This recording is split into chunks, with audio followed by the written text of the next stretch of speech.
কিরে বন্ধু? জিয়া, তোর মন খারাপ কে? বন্ধু তুই কি চিন্তা করস? হ্যাঁ বন্ধু,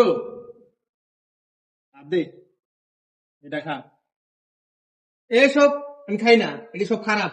আরে বেটা একদিন খা, ভালো লাগবো। মন খারাপ যাবো খা, একদিনই তো খাবি বেটা দোস্ত।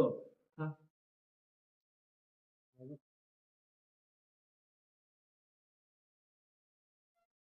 কিরে বাবা, তোর কি শরীরটা ভালো না?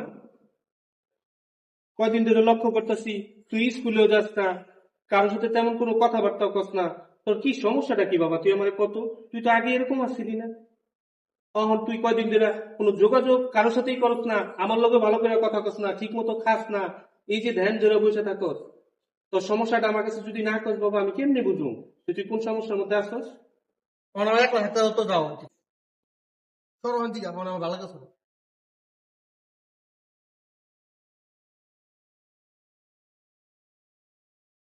পোলাটা রইলটা কি?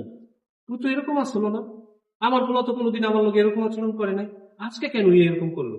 অবশ্যই এই ক্লুটা খুঁজে বের করতে হইব, নিশ্চয়ই কোনো না কোনো কারণ আছে। আজকে আমি আমি সারা বছর মানুষের উপদেশ দিচ্ছি, আজকে যদি আমার পোলা নষ্ট হয়ে যায়, আমি তো আমার ফ্যামিলিতে মুখ দেখাইতে পারবো না। এই দুঃখ আমি কার কাছে করবো? এটার একটা বিহিত করতে হইব, এমনি থাকা হইব না। আসসালামু আলাইকুম। কেমন আছেন ভাই? আলহামদুলিল্লাহ, আপনি কেমন আছেন? আলহামদুলিল্লাহ। কি ব্যাপার ভাই, কেন? আমি আসছিলাম, আমাদের সমাজে ছোট ছোট ছেলেগুলা, স্পেশালি যারা কলেজে পড়ে বা স্কুলে পড়তেছে, এই সমাজের প্রত্যেকটা সন্তান দেখা যাচ্ছে যে নেশাগ্রস্ত হয়ে যাচ্ছে। বাবা মায়ের কোনো আদেশ মানতেছে না, বাবা মায়ের সাথে কোনো ভালো মতো আচরণ করতেছে না, কথা বলতেছে না। আপনি যদি আমাদের সমাজটা লক্ষ্য করতে যান তাহলে এই সমস্যাগুলো বেশি পাবেন।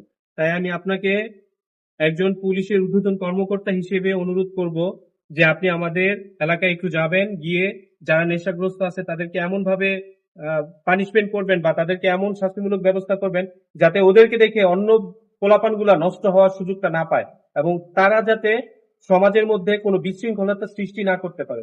তাই একজন এলাকার একজন সচেতন নাগরিক হিসেবে, আমি একজন বাবা হিসেবে আজকে আমি আপনার শরণাপন্ন হয়েছি। আমি আপনাকে অনুরোধ করব, যদি আপনি যান তাহলে অনেক খুশি হব এবং অনেক কৃতজ্ঞ থাকবো আপনার কাছে। ঠিক আছে ভাই, আপনার কথা শুনলাম। আপনি একজন সচেতন বাবা হিসেবে আমাদের কাছে আসছেন, ভালো করছেন, আমাদেরকে জানিয়েছেন। আমরা যাবো, অবশ্যই যাবো। আপনি যান, আমরা বিকেলে আসতেছি। ধন্যবাদ, ভালো থাকবেন। ঠিক আছে। আসসালামু আলাইকুম।